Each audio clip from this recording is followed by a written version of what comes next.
Tata Zest को जब टाटा ने लॉन्च किया ना तो इसके ऊपर एक बहुत बड़ी जिम्मेदारी डाली गई।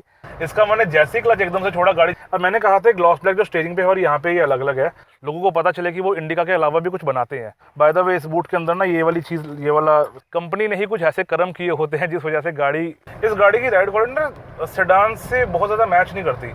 एंड जो लोग मदिरा पान के शौकीन हैं, टाटा जेस्ट एक बहुत ही शानदार गाड़ी, बेहतरीन फीचर्स एंड काफ़ी अच्छे वैल्यू प्रपोजिशन के साथ में मार्केट में आई थी, लेकिन समहाउ अपनी वो जगह नहीं बना पाई बिकॉज इस गाड़ी के कंधों पर थे टाटा की इमेज को सुधारने का काम। लेकिन कहते हैं ना, जख्मी फौजी कितनी देर तक भाग पाएगा, एंड उसी तरह से टाटा जेस्ट की भी दौड़ काफ़ी ज़्यादा लंबी नहीं थी। आज हम बात करेंगे इस गाड़ी के अंदर क्या अच्छा है, क्या बुरा है, कब आपको ये गाड़ी कंसिडर करनी चाहिए, कब आपको ये गाड़ी अवॉइड करनी चाहिए, एंड कॉम्पिटिशन में हमारे पास क्या क्या है। मेरा नाम है गगनप्रीत सिंह, आप लोग देख रहे हैं spare wheel and let's begin.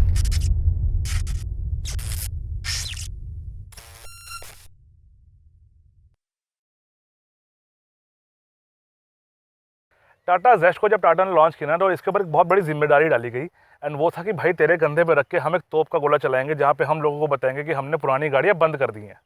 Tata अपनी इमेज सुधारना चाहता था एंड जेस्ट उसके पास एक ऐसा मौका था जिसको वो यूज़ करना चाहता था कम्प्लीटली, कि उनकी इमेज सुधरे, लोगों को पता चले कि वो इंडिका के अलावा भी कुछ बनाते हैं। लेकिन उन्होंने सबसे बड़ी गलती कहाँ कर दी, बात करते हैं उस चीज़ की। लुक्स अगर आप देख रहे हैं, गाड़ी के लुक्स काफ़ी ज़्यादा अच्छे हैं, काफ़ी डिसेंट है गाड़ी के लुक्स, एंड आपको हर चीज़ मिलती है। जैसे आपको चंकी हेडलैम्प्स है, बड़े हेडलैम्प्स, ठीक है, सेंटर में आपके पास ग्रिल है, क्रोम भी है जिन लोगों को क्रोम का शौक है, एंड आपके पास DRL भी है नीचे, एंड फॉग लैम्प्स भी है। फॉग लैम्प की हाउसिंग ग्लॉस ब्लैक है, एंड आपको बॉनेट के ऊपर भी मस्कुलिन क्रीसेस मिल जाती है। तो टाटा ने गाड़ी को स्पोर्टी लुक देने की कोशिश करी, लेकिन टाटा से एक चूक हो गई। और वो चूक क्या हुई, टाटा ने चैसी एक पुरानी गाड़ी की यूज़ करी थी जो कि काफ़ी ज़्यादा सॉलिड थी, एंड उस चैसी के चलते टाटा ने कुछ एलिमेंट्स को चेंज करना ज़रूरी नहीं समझा। अगर आप एक नई गाड़ी की लुक देना चाहते हो, आप चाहते हो लोग आपकी पुरानी गाड़ियों को भूल जाएं, तो आपको ऐसी गाड़ी बनानी पड़ेगी जिसकी शक्ल पुरानी गाड़ियों की जैसी ना हो। अगर शक्ल ही आप पुरानी गाड़ियों से मैच करोगे तो लोग उसकी अकल को भी मैच करना शुरू कर देंगे, एंड वो आ जाती है बात आपके हेडलैम्प्स के ऊपर। गाड़ी के हेडलैम्प काफ़ी ज़्यादा रिजेंबल करते हैं इंडिका विस्टा और मांजा के हेडलैम्प्स को, एंड उस वजह से टाटा जेस्ट चाहे जितना मर्जी डिफरेंट प्रोडक्ट रहा मांजा से, लोग इसको अगेन बार बार इंडिगो और मांजा के साथ कंपेयर करते रहे, जिस वजह से जेस्ट की मार्केट में वो जगह नहीं बन पाई जो ये गाड़ी डिजर्व करती थी। तो यहाँ पर आपके पास अगेन एक ऐसा एग्जाम्पल है जहाँ गाड़ी जितनी मर्जी अच्छी क्यों ना हो, कंपनी ने ही कुछ ऐसे कर्म किए होते हैं जिस वजह से गाड़ी मार्केट में अपनी वो जगह नहीं बना पाती। बात करते हैं गाड़ी के साइड्स की। एक चीज़ एविडेंटली मैं इस गाड़ी के बारे में बोलूँगा, अगर मैं टाटा कार्स की बात कर रहा हूँ, इससे पहले हमारे पास गाड़ी थी बड़े सेगमेंट के अंदर मांजा, एंड मांजा को अक्सर लोग कहते थे कि इसके जो डिज़ाइनर थे, जिसने फ्रंट बनाया, रेयर बनाया, वो आपस में कभी मिले नहीं, ठीक है। इस गाड़ी के बारे में ऐसा नहीं है, गाड़ी काफ़ी ज़्यादा प्रोपोर्शनल लगती है, एंड सब 4 मीटर जो इसकी लेंथ है वो आपको देख के पता चल जाएगी कि गाड़ी की लेंथ बहुत ज़्यादा नहीं है, तो that is something. And proper आपको 3 बॉक्स डिज़ाइन मिलता है, यानी कि engine and the boot plus passenger cabin. Company ने गाड़ी को थोड़ा सा अपलिफ्ट करने की कोशिश की है ये क्रोम स्ट्रिप देके, क्योंकि जब ये गाड़ी आती थी ना उस टाइम पे क्रोम स्ट्रिप इन गाड़ियों के अंदर बहुत ज़्यादा कॉमन नहीं थी, तो दिस इज़ समथिंग। इसके अलावा आपके पास एक shoulder line, rear tail lamp से आगे फेंडर तक, एंड देन आपके पास एक वेस्ट लाइन, तो हल्का हल्का लेंथ देने के लिए कंपनी ने इसको एलिमेंट्स दिए हुए हैं। अगर मैं एलिमेंट्स अलग बात करूं तो जो आपका बड़ा मैसिव जो आपकी हेडलाइट है वो साइड तक आती है, देन ORVM के ऊपर आपके पास इंडिकेटर है। अलॉय व्हील्स इस गाड़ी के अंदर आते हैं, लेकिन इस पर्टिकुलर कार के अंदर आफ्टर मार्केट अलॉय व्हील्स लगे हुए हैं, तो हम अलॉय व्हील्स की बात नहीं करेंगे, but at least they look cool. And इस सब के अलावा अगर मैं विंडोज़ की बात करूँ तो windows of the car are massive, बहुत बड़ी विंडोज़ है इस गाड़ी की, and front window is large, rear window it is good size, and यहाँ पर आपको एक क्वार्टर पैनल विंडो भी मिल जाती है, यानी अगर आप अगली खिड़की खोलते हो तो भी आपके पास थोड़ी सी जगह है अलग से। एंड कुछ गाड़ियों के अंदर ये यहीं पे ख़त्म हो जाता है, तो वो चीज़ मुझे पर्सनली पसंद नहीं है। I love the quarter panel window thing, अंदर एरियनेस बनी रहती है इस चीज़ से। इसके अलावा you can see the antenna आपके पास पीछे की तरफ है, प्लस अगर आप इस एंटीना को चेंज करा के यहाँ पर शार्क फिन लगवा दो तो वो भी आपको स्टॉक जैसी फीलिंग ही देगा, तो that is most of the thing.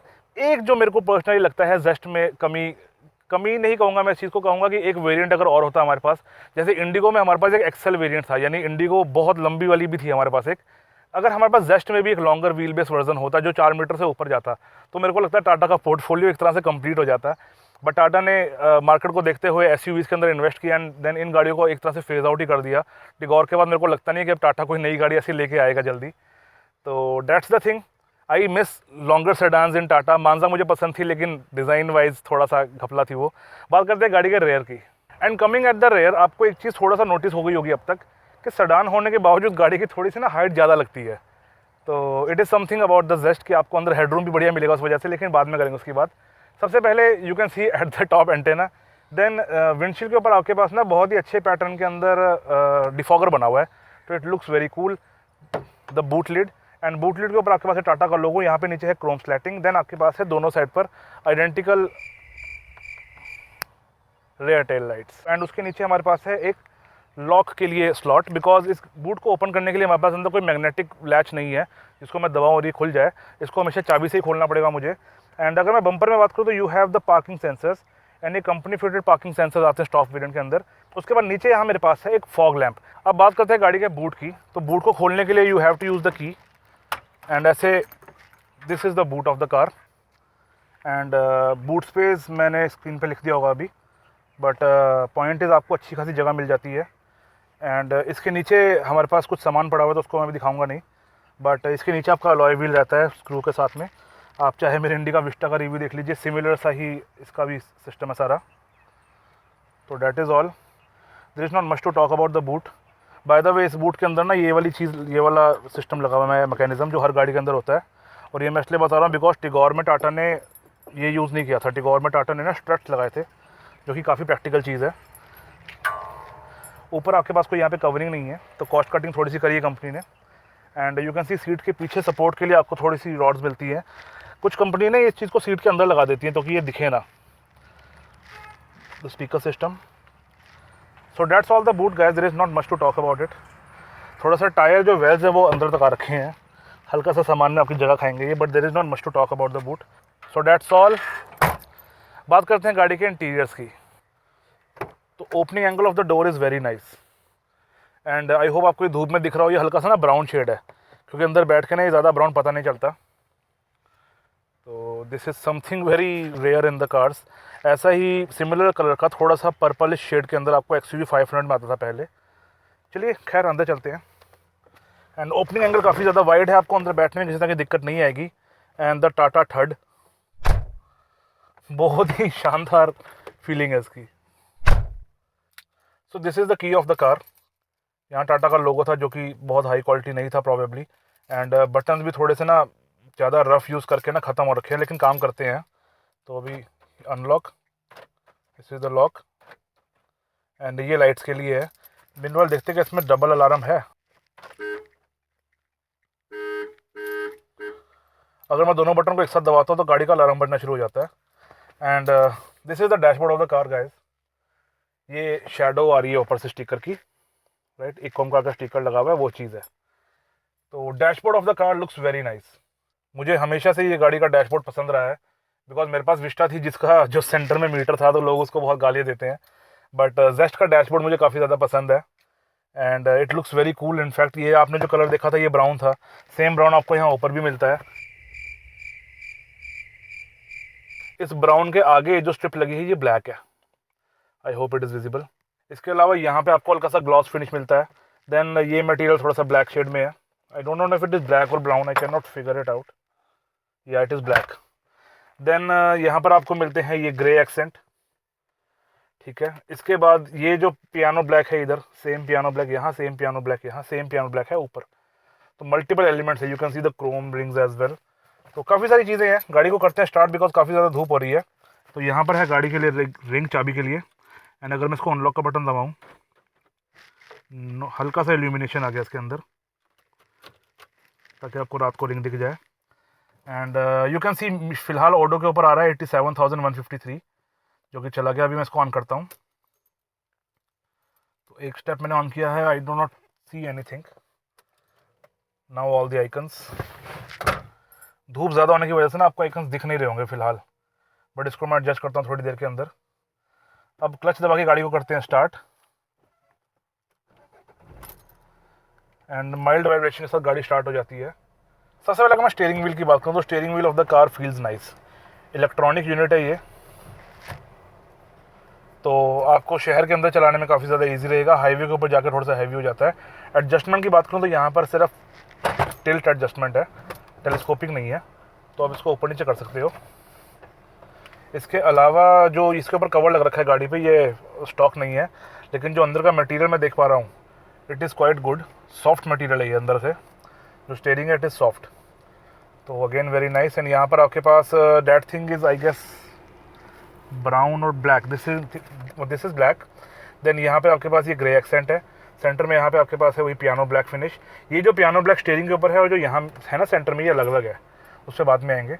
Then जो हब है टाटा कार्स के अंदर, ये वाला हब मुझे सबसे ज़्यादा पसंद रहा हमेशा से। इसकी शेप ना मुझे बहुत कूल लगती है पर्सनली, तो this is the best thing. And ये कोनों कोनों पे भी आप दबा सकते हो इसको, ठीक है जी। इसके अलावा यहाँ पे आपके पास स्टॉक्स हैं, तो on the left side wiper के लिए, आई थिंक पानी नहीं है, इसको नहीं चलाएंगे हम। And on the right side for the lights, जब मैं इसको ऑफ़ करता हूँ तो मेरी DRL जलती है, अभी मेरी DRL ऑफ हो गई है, वो भी दिखाता हूँ आपको। तो सामने की तरफ चलते हैं, तो इंस्ट्रूमेंट क्लस्टर आप देख पा रहे होंगे, अभी हमारे पास 2 मेजर डायल्स हैं दोनों तरफ। On the left side RPM meter है, ऑन द राइट साइड मेरे पास है स्पीडोमीटर, सेंटर में मेरे पास है MID के ऊपर आपको कुछ आइकन दिख रहा होगा एक सिंगल सा ऑरेंज कलर का, वो है DRL के लिए। यानी जैसे ही मैं लाइट्स को ऑफ करता हूँ, सॉरी ऑफ पे है, ऑफ पे DRL चलेगा, जैसे ही मैं इसको फॉग लाइट पे या किसी चीज़ पे स्विच करता हूँ वो आइकन चला जाएगा, आप वहाँ देख सकते हैं सेंटर में। तो now the icon is gone. And surprisingly दिन के समय लाइट का कोई आइकन नहीं है लाइट ऑन ऑफ करने का। ओके चलिए कोई बात नहीं, ऑफ कर दिया है, लेकिन अब तक मेरा DRL का आइकन वापस नहीं आया। अच्छा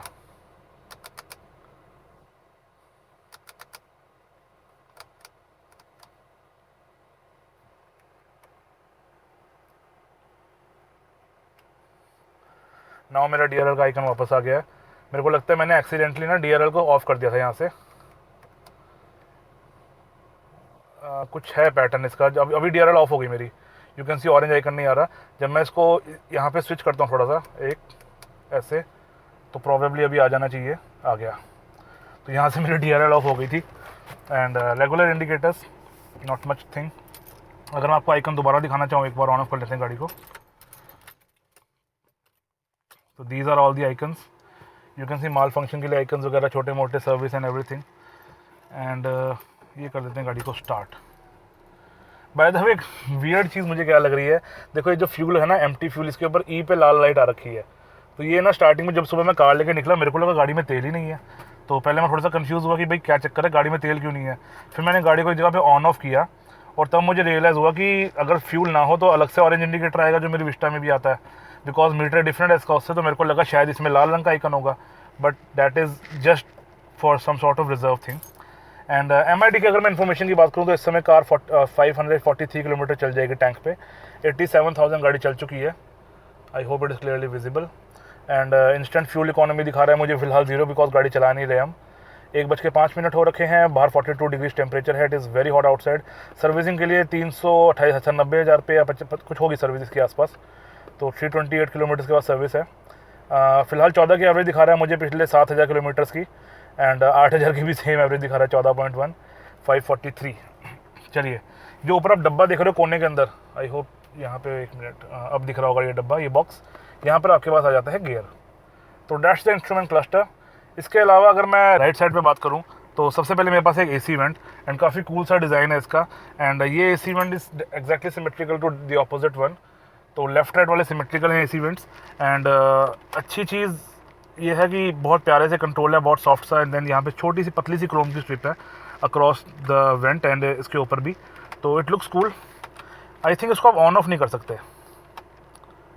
चलिए, अगर मैं दरवाजे पे आता हूँ, यहाँ पे एक्स्ट्रा कोई कंट्रोल्स नहीं है जैसे कुछ गाड़ी के अंदर होते हैं, यहाँ पे कुछ नहीं है। देन अगर मैं दरवाजे पे आऊँ, यू कैन सी, अब ये ब्लैक लग रहा है बट ये एक्चुअली में ब्राउन था। तो वही ये बहुत ज़्यादा लाइट के अंदर ब्राउन दिखता है, अदरवाइज ये ब्राउन लगता नहीं है। एंड सबसे ऊपर यहाँ पे मेरे पास एक लैच, तो लैच के ऊपर भी आपको ग्रे फिनिश मिलती है। ये क्रोम टाइप नहीं है, ये क्रोम लग रहा है शायद कैमरा में, ये इट इज़ ग्रे राइट। उसके ऊपर मेरे पास है लॉक, तो रेगुलर जो लॉक होता है टाटा की कार्स में वैसे ही है। लैच की क्वालिटी इज़ डिसेंट, बहुत महंगी वाली फिनिश नहीं है बट अच्छी फिनिश है लैच की, काफ़ी नाइस है, इट इज़ वेरी गुड। उसके बाद अगर मैं नीचे आता हूँ कंट्रोल्स के ऊपर, तो this is the control for ORVM। तो यहाँ से मैं ORVM एडजस्ट कर सकता हूँ। And then the controls for power windows. एक चीज़ मैंने देखी इस गाड़ी की ना, जो पावर विंडो है, जो ये ड्राइवर वाली है, हल्का सा अटक के चलती है। अभी आ गई। अच्छा, जब ये नीचे आ जाएगी तो ऊपर भी चली जाएगी, अदरवाइज नीचे नहीं आती। देखो अब ये नीचे नहीं आ रही है। अब ये क्या सीन है मेरे को समझ नहीं आ रहा। मैं इसको ज़्यादा ना दबा नहीं रहा, ये सोच के कि यार कुछ घपला ना हो जाए, ज़्यादा कुछ ख़राब ना हो जाए। बट बाकी सारी विंडोज़ दे वर्क ना फाइन। एंड जो ड्राइवर साइड की विंडोज़ के अंदर ऑटो डाउन है, जब वो चलती है, फिलहाल चल नहीं रही, पीछे आपके पास कंट्रोल है, तो that's the control part. And यहाँ पर you have the handle and then नीचे वापस हल्की सी स्टोरेज है। अगर मैं यहाँ पर भी डिफरेंट आपको एलिमेंट्स दिखाऊँ ना, तो ये तो आपने देख ही लिया बाहर से कि ये ब्राउन है हल्की सी शेड में, नाउ प्रॉपर्ली थोड़ा सा ब्राउन दिख रहा है। देन ये कपड़ा दिख रहा होगा आपको यहाँ पे, ये सॉफ्ट टच लगता है, पर ये है भी, ये दिस इज़ क्लॉथ, बट ये बड़ा अजीब तरीके से फिट किया है कंपनी ने। और ये सिर्फ यहाँ का ऐसा नहीं है, ये चारों दरवाज़ों में ऐसा है। पहले मेरे को लगा शायद एक दरवाजे का ख़राब हो गया होगा ओवर द टाइम, बट ये हर तरफ से ऐसा है। तो दिस इज़ वियर्ड थिंग। जो ये पार्ट है अंदर का, इसका ब्राउन फिनिश डिफरेंट है, ये बाहर का जो पार्ट है ब्राउन फिनिश, ये अलग अलग शेड्स में है ना। वो शेड का फ़र्क है या मे बी टेक्सचर जो मटेरियल है उसका फ़र्क है, बट थोड़ा सा डिफरेंस उसके अंदर आ रहा है। एंड आई थिंक नीचे से सारा पैनल ब्राउन ही है, तो दैट्स द थिंग। ये भी चीज़ ब्राउन कर रखी कंपनी ने यार, छोटी छोटी, मतलब यहाँ डोर को सारे ब्राउन कर रखा है, यहाँ साइड से भी ब्राउन है ये, वेरी नाइस। इसको कर देते हैं बंद।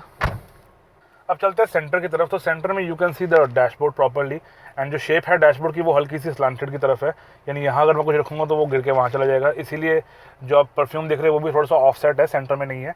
एंड जो AC वेंट्स की शेप है सेंटर में, that is very cool, they look very nice.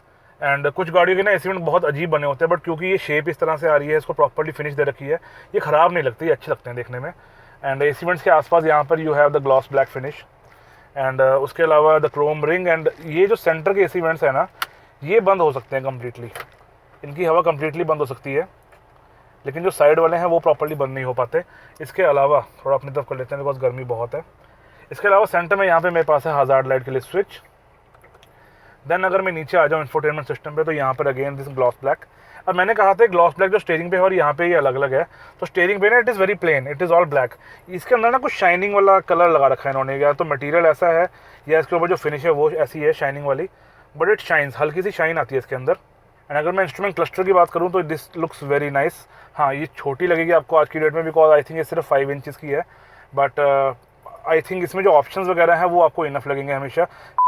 तो थोड़ा मैं गाड़ी को आगे छाया में लेकर आया हूँ, हल्की सी छाया यहाँ पर, यू कैन सी धूप अभी भी बहुत जगह से आ रही है, बट अब थोड़ी सी स्क्रीन ना विजिबल होना शुरू हो गई है। तो डिस्प्ले यहाँ से ऑन ऑफ कर सकता हूँ मैं। देन यहाँ पे मेरे पास है options, and options I do not know why they are not working right now.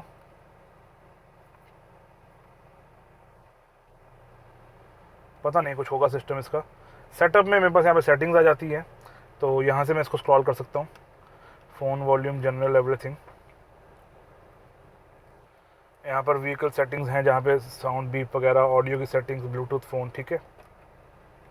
This is for the volume, and you can C volume के ऊपर जो बना हुआ है ना आइकन पावर ऑन ऑफ वाला, ये भी साथ में घूम जाता है। तो ऐसा ही सेम ना मैंने वेंटो में देखा था पहली बार, मुझे बहुत अजीब लगा था ये। एंड बट इसका कोई सोल्यूशन नहीं है टेक्निकली, या तो आप बटन के आजू बाजू अलग से रिंग लगाओ, बट उससे फिर कॉस्टिंग का बहुत फ़र्क पड़ जाता है। यहाँ पर आपके पास है मीडिया का बटन, तो यहाँ पे आप स्विच कर सकते हो आप क्या सुनना चाह रहे हो, probably I think for source. Okay, media should be for the pen drive. Then radio बंद कर देते हैं, यहाँ पे है फ़ोन, इसको यहाँ से कर सकते हैं हम बैक, तो होम पे आके इसको कर देते हैं ऑफ। एंड उसके नीचे यहाँ पे मेरे पास म्यूट का बटन है, this is for the equaliser, for SD card and next और बैक करने के लिए सॉन्ग को। उसके नीचे अगर मैं आ जाऊँ तो यहाँ पे मेरे पास आ जाते हैं AC के कंट्रोल्स। तो ये AC के कंट्रोल्स देखने में काफ़ी ज़्यादा डिसेंट है, एंड यहाँ पे एक सेंटर में अगर स्क्रीन होती तो और अच्छा होता, बट नेवरदलेस अगर मैं इसको AC को ऑपरेट करता हूँ तो ये मेरा फ्रंट स्क्रीन के ऊपर आ जाता है, यहाँ से इसको मैं एडजस्ट भी कर सकता हूँ। जैसे ही ऑटो किया है तो आवाज़ काफ़ी ज़्यादा बढ़ गई है, तो हम कर लेते हैं फ़ैन को कम। आई थिंक मैंने मोड को चेंज कर दिया है। Let's click on auto and reduce everything. Nice, यहाँ से आई थिंक डायरेक्शन भी चेंज हो जाएगी, मेरी सेंटर से होती है डायरेक्शन, यस। तो वापस ऑटो कर देते हैं। ये ऑटो AC की ना खास बात होती है, आपको कोई भी सेटिंग ख़राब हो जाए ना, ऑटो का बटन दबा के अपने हिसाब से फ़ैन एडजस्ट कर लो। तो this is a nice thing, ये मैं हैरियर में करता रहता हूँ। इसके अलावा अगर मैं कंट्रोल्स की बात करूँ तो ये जो जॉग डायल्स की क्वालिटी है ना, इट इज़ वेरी नाइस। ये थोड़े से मेरे को लगता है और बेहतर हो सकते थे, but they are very cool. अभी ये 18 पर है, अगर मैं इसको घुमा दूंगा ये लो पे चला जाएगा और ऑटो पे चला जाएगा ऑटोमेटिकली।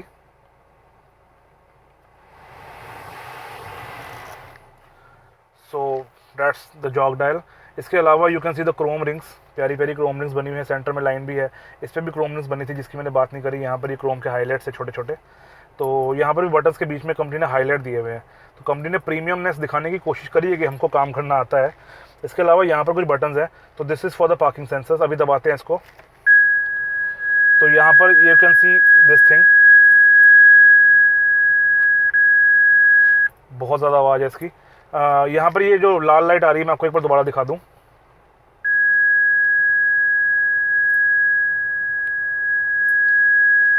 बंद कर देते हैं। ये इसलिए आ रही है बिकॉज मेरे साइड पे प्लांट्स है, तो बम्पर के पास पीछे पौधा है, उस वजह से आ रही है। एंड यहाँ से मेरी fog lights, front rear fog lamp, और ये है फ्रंट का, ये है रेयर का। तो यहाँ से फॉग लैंप्स मैं ऑन ऑफ कर सकता हूँ। ओके,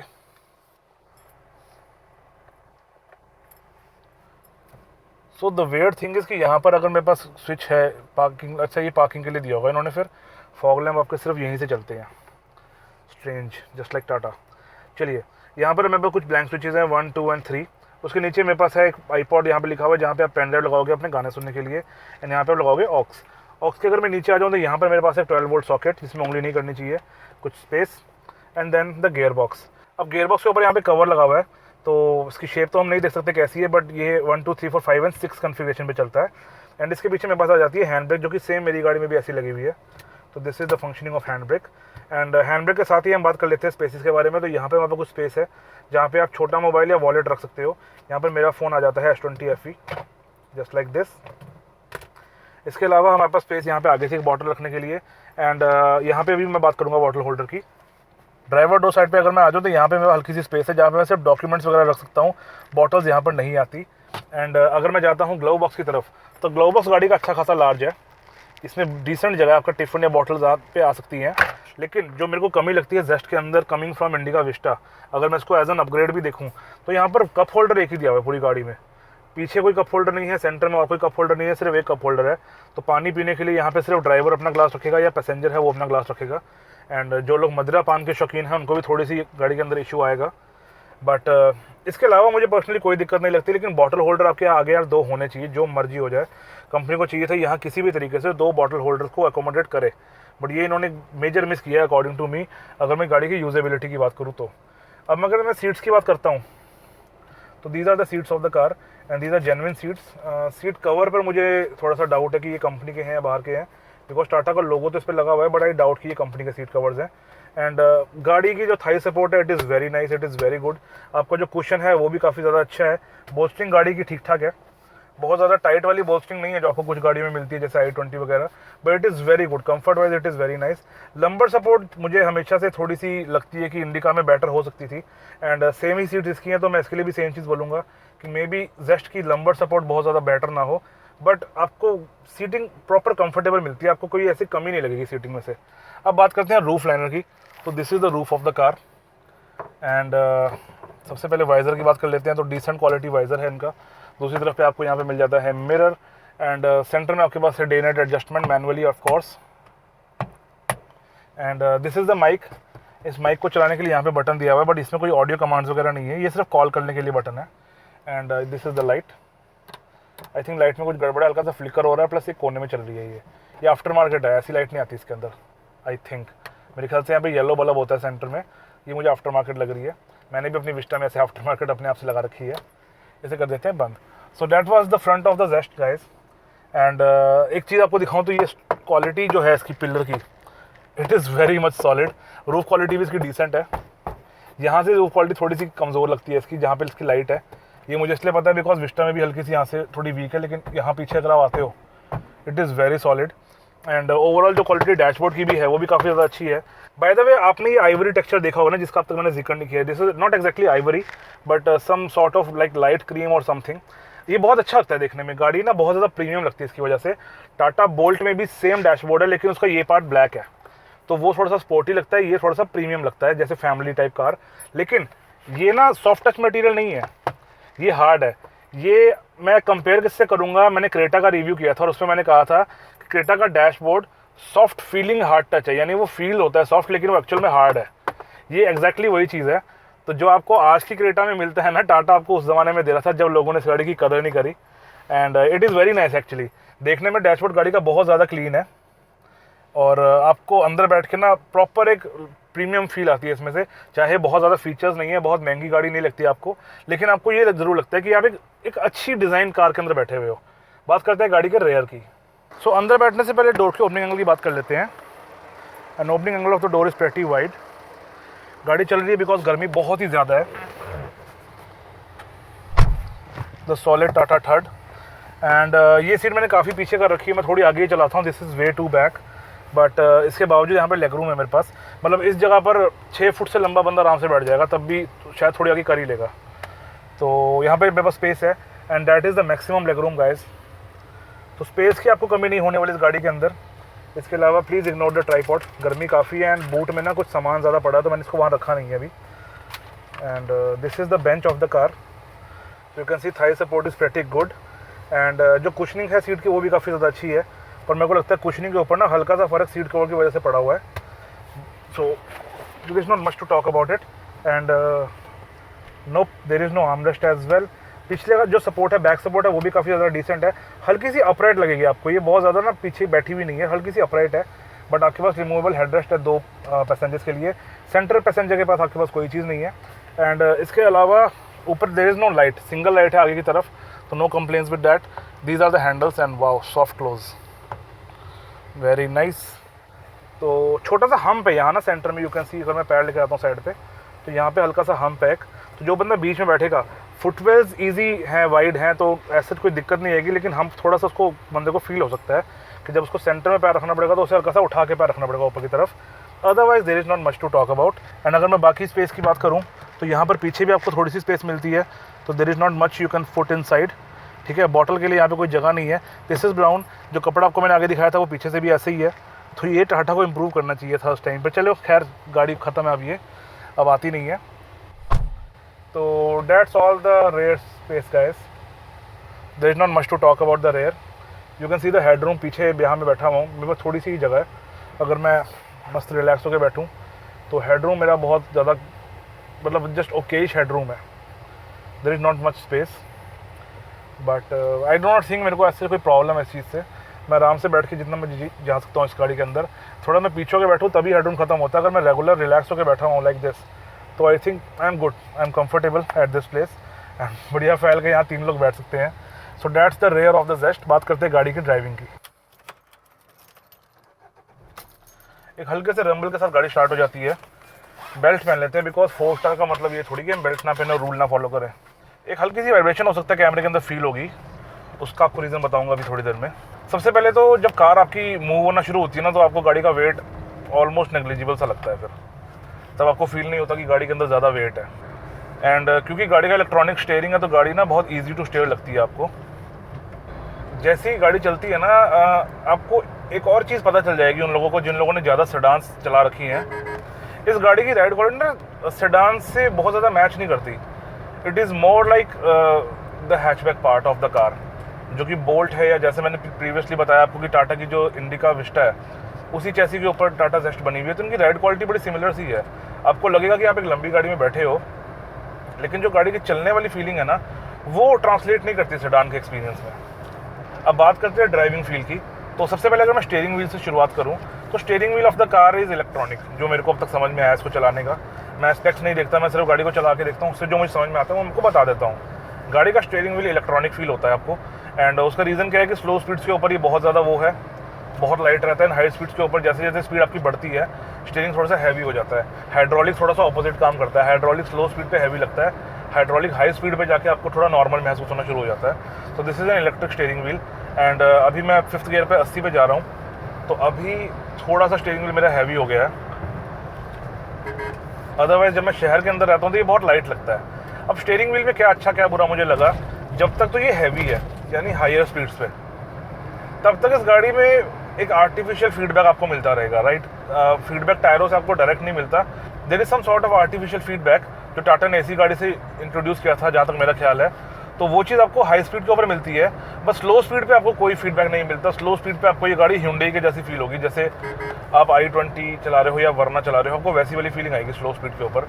तो that is the thing. And zero feedback वाली गाड़ियाँ मुझे बहुत ज़्यादा पसंद नहीं है, जैसे वरना या i20। तो मेरे को लगता है आपको स्लो स्पीड के ऊपर भी फीडबैक मिलते रहना चाहिए, लेकिन इस गाड़ी के अंदर स्लो स्पीड पे फीडबैक नहीं है। दूसरी चीज़ आ जाती है गियर। तो gear of the cars are nice and very much predictable. 1 2 3 4 5 and R जो होता है रेगुलर गियर है इसका, तो उसमें भी ऐसे मुझे कुछ लगा नहीं। एंड गियर शिफ्ट गाड़ी की ठीक ठाक प्रिसाइज है। अब ये इंजन सबको पता है कि ये डीजल इंजन है, क्वाड्राजेट है, तो स्विफ्ट में भी सेम इंजन आता है ना, और फिएट में भी सेम इंजन आता है आपकी पालियो में या सॉरी पुंटो और उसमें लीनिया में। लेकिन एक छोटा सा डिफरेंस है कि जो गियर बॉक्स है ना वो उन गाड़ियों का थोड़ा सा बेटर है। इस गाड़ी का गियर बॉक्स उतना ज़्यादा रिफाइंड आपको महसूस नहीं होता। एक तो ये बात आपको पता चल जाएगी जब आप इस गाड़ी को चलाओगे। इसके अलावा मेरे को ऐसा गियर में और कोई दिक्कत पर्सनली फील नहीं हुई। क्लच की अगर मैं बात करूँ तो इस गाड़ी का क्लच काफ़ी इंटरेस्टिंग है इस पर्टिकुलर कार का, और वो इंटरेस्टिंग इसलिए कि मेरे को लगता है कि क्लच या तो रिसेंटली चेंज कराया गया है, I have no idea about it. हो सकता है ये क्लच स्टार्टिंग से ऐसा हो, लेकिन ये सेंस नहीं बनता इस बात का। गाड़ी तकरीबन आपकी कुछ 87-88 हज़ार चल चुकी है, तो ऐसे में यस 87,000 गाड़ी ने कवर कर ली है। तो 87,000 के बाद डेफिनेटली ओरिजिनल क्लच होता है थोड़ा सा हार्ड हो जाता है। इसका क्लच बहुत ज़्यादा लाइट है, और ये इतना ज़्यादा लाइट है, मैं आपको एक सच बात बताऊँ कि सुबह जब मैं गाड़ी लेने गया ओनर के पास ना, तो मेरी तो विस्टा पुरानी हो चुकी है काफ़ी ज़्यादा, वो 3 लाख के आसपास कवर कर चुकी है, 270 हो चुका है उसका मीटर अब। तो थोड़ी वो अब दब के चलती है ना, उसकी अब उम्र हो गई है इंजन की। तो मैंने ओनर को बोला, मैं कहा यार आप गाड़ी चलाओगे ना थोड़ा सा ध्यान रखना कि आपकी गाड़ी बहुत अच्छी है, बहुत ज़्यादा न्यू है मेरी गाड़ी से, और अच्छी चलती भी है, तो मेरी गाड़ी बहुत दब के चलेगी, तो उसको ये मत सोचना कि वो ख़राब है, वो है ही ऐसी, उसका नेचर ही ऐसा है। लेकिन जब मैं से बैठ रहा हूँ तो मेरे दिमाग में ये चीज़ नहीं है कि ये गाड़ी हो सकता है अच्छी चलती हो। एंड इसका क्लच शायद ताज़ा चेंज हुआ है, लाइक पिछले मेरे को लगता है जो क्लच का रिस्पॉन्स है ना, आई थिंक 7-8 हज़ार किलोमीटर चला होगा क्लच, ये इससे भी कम हो सकता है। तो मैंने जैसी ही गाड़ी को मैंने अब अपने इंडिका के हिसाब से रख दिया, इंडिका का मैं क्लच एकदम से छोड़ देता हूँ, इसका मैंने जैसे ही क्लच एकदम से छोड़ा गाड़ी झटके से बंद हो गई। जबकि डीजल गाड़ियों में इतना जल्दी ये होता नहीं है, ये पेट्रोल गाड़ी में होता है ज़्यादातर। बट जैसे इसका क्लच एकदम से हटाया पैर और गाड़ी झटके से बंद, गाड़ी एकदम उठने को फिरती है। सेम चीज़ हुई थी जब मैंने ड्राइविंग शुरू किया था ना, आपने अगर नोटिस किया हो हल्के से कैमरे वाइब्रेट हुए थे, वो इसी वजह से हुए थे कि मैं बहुत कॉन्शियसली गाड़ी को चला रहा था। मेरे को था अगर मैं एकदम से छोड़ दूँगा गाड़ी फिर से बंद हो जाएगी। तो दैट इज़ समथिंग जो मैंने इस पर्टिकुलर कार में फील किया। लेकिन अगर मैं उस चीज़ को हटा दूँ तो मुझे क्लच में भी ऐसी कोई चीज़ लगी नहीं। वन थिंग टाटा की पुरानी गाड़ियों में जो होती थी वो इसमें भी है कि क्लच का ट्रैवल है अच्छा खासा, वो विस्टा में भी है मेरे पास, और सेम चीज़ मुझे इसके अंदर भी फील होता है। जबकि इसका क्लच जो है, जो इंजन है और जो क्लच है वो अलग है विस्टा से मेरी, लेकिन ट्रैवल वाला पार्ट इसके अंदर भी है, थोड़ा सा ट्रैवल इसका ज़्यादा मुझे लगता है। एक दूसरी चीज़ जो मैं नोटिस कर रहा हूँ, क्लच ना बड़ा जो पैडल्स की जो मूवमेंट है ना क्लच की, वो बहुत ज़्यादा फ्री नहीं है, थोड़ी सी ना रबड़ी सी है, नॉट खाने वाली रबड़ी, मतलब रबर टाइप फीलिंग है थोड़ी सी। इस पर्टिकुलर कार का इशू हो सकता है वो सारी जेस्ट के अंदर हो, तो ये हमको कोई दूसरी जेस्ट चला के पता चलेगा। बट अगर आप ये चीज़ करते हो ना, कोई भी गाड़ी जब आप टेस्ट करते हो सेकेंड हैंड लेने के लिए, तो आप ये चीज़ देखो ज़रूर कि ये गाड़ी जो आप चला रहे हो उसमें कोई ऐसी तरह की दिक्कत तो नहीं है जो आपको आने वाले टाइम में थोड़ा इशू बन सकती है। बिकॉज मैंने बताया इसका क्लच नया है, लेकिन एट द सेम टाइम इसकी जो रबड़ वाली फीलिंग है ना, तो अगर मैं ऐसी गाड़ी लूँगा तो मैं इसका नया क्लच भी चेंज करवाऊँगा, राइट। क्योंकि ये फीलिंग मुझे थोड़ी अनोइंग सी लग रही है, ये विस्टा में फीलिंग नहीं है। हालांकि विस्टा बहुत स्लो चलती है, उसका अपना प्रॉब्लम है अपनी जगह पे, बट ये जो रबड़ वाली फीलिंग है ना, ये मुझे थोड़ी सी अनोइंग लगी। नए होने के साथ साथ उसका कोई एक आधा पार्ट या कोई वायर वगैरह पुरानी भी है, तो ये मुझे थोड़ा सा ऑफ लग रहा है। चलिए, इसके अलावा अगर मैं व्यूइंग एंगल्स एंड एर्गोनॉमिक्स की बात करूँ तो ergonomics of the car are very good, they are literally very nice. सारे बटन्स मेरी रीच में है, यहाँ पे मैं ड्राइवर बैठ के सब कुछ कर सकता है यहाँ से, तो एर्गोनॉमिक्स मुझे ये चीज़ अच्छी लगी। एंड इसके अलावा अगर मैं राइड क्वालिटी एंड सस्पेंशन की बात करूँ तो यहाँ पर मैं पहला वाला पॉइंट जो मैंने बोला था उसी को जोड़ना चाहूँगा कि गाड़ी की राइड क्वालिटी जो है ना, वो सेडान की जैसी फील नहीं होती आपको। Ride quality of the car is good, लेकिन आप एक्सपेक्ट करोगे कि थोड़ी सी राइड क्वालिटी गाड़ी की स्टेबल हो, थोड़ी सी ना, क्योंकि कार की लेंथ है तो गाड़ी थोड़ा सा जम के चले, हल्की सी वो चीज़ मिसिंग है इस गाड़ी में से। अब जब मैं बात करता हूँ मारुति कार्स की, ठीक है, जब रिव्यू हम करते हैं तो वो उसका रीज़न होता है उन गाड़ियों का वेट, क्योंकि उन गाड़ियों के सस्पेंशन स्टिफ रहते हैं, उन गाड़ियों का वेट कम होता है तो वो थोड़ी सी बाउंसी रहती है। इस गाड़ी का वेट ज़्यादा है, इस गाड़ी का सस्पेंशन थोड़ा सा सॉफ्ट है, तो वो चीज़ आपको महसूस हो जाती है जब आप हाई स्पीड के ऊपर होते हो, गाड़ी हल्का से ऐसे ऐसे चलती है, बहुत ज़्यादा ना, मतलब जो एक सेडान की फीलिंग है इसमें से वो मिसिंग है। राइड क्वालिटी ख़राब नहीं है, लेकिन अगर आप इसको सेडान के हिसाब से सोचोगे तो आपको वैसी राइड क्वालिटी नहीं मिलेगी। तो that is something about the car जो मैंने नोटिस किया सुबह से अब तक चलाते हुए। एंड सस्पेंशन वाइज येस, मैंने जैसे बताया आपको सस्पेंशन गाड़ी का सॉफ्ट है, तो अगर आप गाड़ी को गड्ढों के ऊपर चलाओगे तो आपको ज़्यादा दुख नहीं होगा। लेकिन डेफिनेटली सेडान को कोई गड्ढों पे चलाना पसंद नहीं करता ज़्यादा, सेडान को लोग हाईवे पे चलाना ज़्यादा पसंद करते हैं। हाईवे के ऊपर हल्का सा ही मिसिंग है चीज़। अगर आप शहर में गाड़ी चला रहे हो ये लेकर तो आपको कोई ऐसा दिक्कत नहीं आएगी, लेकिन अगर आपका रेगुलर ट्रैवल हाईवे पर है तो पर्सनली मैं बहुत ज़्यादा हाईवे के लिए ये गाड़ी रेकमेंड नहीं करूँगा, क्योंकि थोड़ा सा सॉफ्ट सस्पेंशन की वजह से ना गाड़ी हल्की सी बाउंसी चलती है। तो that is something that I have felt from the morning. And 80,000 चली है गाड़ी, 80,000 में सस्पेंशन नहीं खत्म होता गाड़ी का, टाटा का तो वैसे ही नहीं खत्म होता। अब बात करते हैं इंजन ऑप्शंस के बारे में। तो टाटा जेस्ट में ना 2 इंजन ऑप्शंस आपको मिलते थे, एंड अच्छी बात यह है कि दोनों इंजन ऑप्शंस टर्बो चार्ज हैं। टर्बो पेट्रोल तकरीबन 1200 सीसी का जो बनाता था 88 bhp और 140 newton metre of torque, and turbo diesel Quadrajet Swift वाला इंजन जिसको देसी भाषा में कह देते हैं हम लोग, 1250 सीसी का, और वो बनाता है 88 bhp और 200 न्यूटन मीटर ऑफ टॉर्क। तो जो कन्फिग्रेशन है इसकी और सियाज की वो सेम है, राइट। इसकी कन्फिग्रेशन डिज़ायर से थोड़ी सी ज़्यादा वाली है, सियाज वाली कन्फिग्रेशन है इसकी, ठीक है। एंड वो जो पावर है जो आप नंबर्स देख रहे हो ना, टू बी वेरी ऑनेस्ट वो आपको रियल परफॉर्मेंस में ट्रांसलेट होते नहीं दिखते, क्योंकि गाड़ी का वेट ज़्यादा है। तो चाहे डिज़ायर की पावर इस गाड़ी से कम हो, मैं डिज़ायर से क्यों कंपेयर कर रहा हूँ, बिकॉज सेगमेंट इसका डिज़ायर वाला है, सब 4 मीटर है, और प्लस प्राइसिंग भी गाड़ी की कम थी। तो अगर इसका पावर इसकी चाहे डिज़ायर से ज़्यादा हो, चलने में डिज़ायर आपको थोड़ी सी फास्ट महसूस होती है बिकॉज उसका वेट कम है, लेकिन इसका ये मतलब नहीं है कि ये गाड़ी स्लो है, राइट। मैं अपनी जो गाड़ी चलाता हूँ विस्टा, जिसका टाटा का इंजन है, जो कि बहुत कम पावर बनाता है इसके मुकाबले, अगर मैं उसके मुकाबले उसको कंपेयर करूँ ना, तो ये गाड़ी उससे थोड़ी सी ज़्यादा लंबी है, थोड़ी सी बड़ी गाड़ी है उससे, लेकिन उसके मुकाबले ये गाड़ी उससे मुझे बहुत ज़्यादा पंची फील हो रही है, ठीक है। तो अगर डिज़ायर 100 है तो ये गाड़ी 95 है, I will say like that. इसका बस इतना सा फ़र्क है। एंड मेरे को नहीं लगता कि अगर मैं इसकी सेफ्टी को कंसीडर करूँ तो जो 5 पॉइंट्स में परफॉर्मेंस के काट रहा हूँ वो कहीं से गलत है, राइट। मतलब कि जैसे कि कहते थे ना 19-20 का फ़र्क है, तो ये 18-20 का फ़र्क है डिज़ायर का उसका, कि थोड़ा सा आपको फील होगा, लेकिन आइसोलेशन के अंदर अगर मैं सिर्फ अकेले इस गाड़ी की बात ही करूँ, सही है परफॉर्मेंस, अच्छी परफॉर्मेंस है गाड़ी की। एंड तकरीबन 1700-1800 RPM के बाद गाड़ी उठना शुरू हो जाती है। एंड एक चीज़ मैं जो नोटिस कर रहा हूँ ना, इस गाड़ी की आवाज़ ना गड़गड़ गड़गड़ नहीं करती जैसे स्विफ्ट करती है, उसकी बड़ी एक ग्रंट सा आता है स्विफ्ट के अंदर या डिज़ायर के अंदर, और वही ग्रंट इवन सियाज में भी आपको दिखता है, इसमें नहीं है वो चीज़।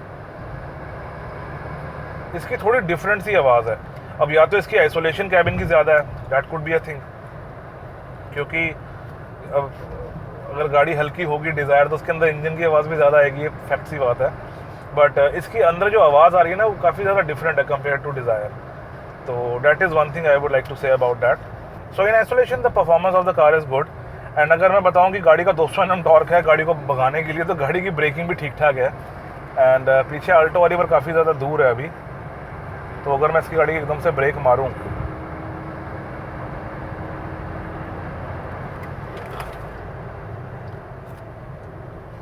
Okay, so what I can feel is कि braking of the car is good, लेकिन बाइट बहुत ज़्यादा अमेजिंग नहीं है गाड़ी का।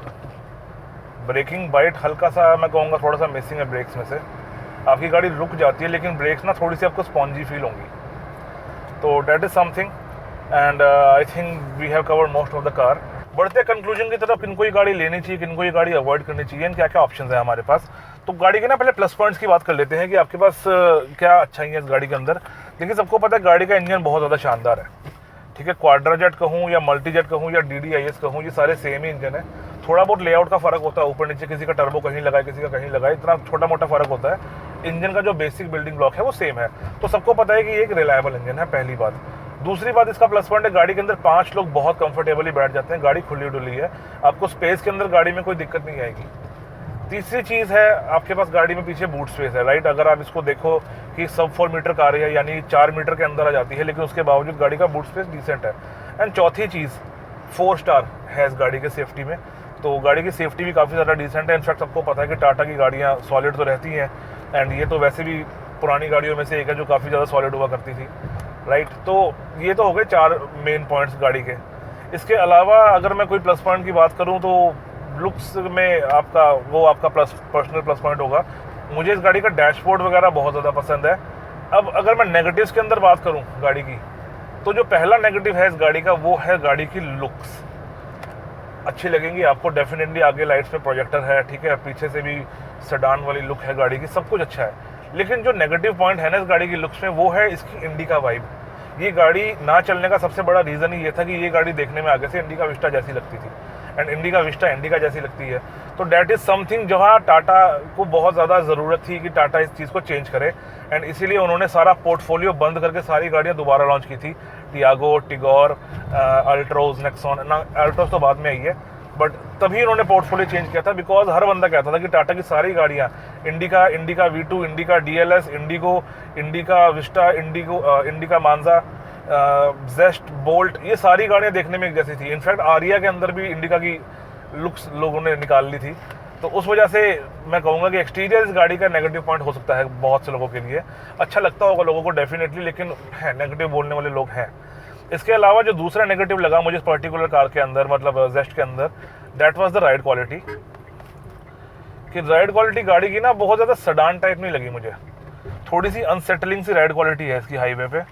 तो डैट इज़ समथिंग जहाँ पर मैं अगर मैं सडान चाहता हूँ तो मैं जेस्ट नहीं खरीदूंगा फिर, क्योंकि सेडान में मुझे चाहिए सेडान वाला कंफर्ट, कि मेरी गाड़ी एकदम रोड से चिपक के चले, वो वाली फीलिंग इस गाड़ी में मिसिंग है बिकॉज गाड़ी सॉफ्ट है।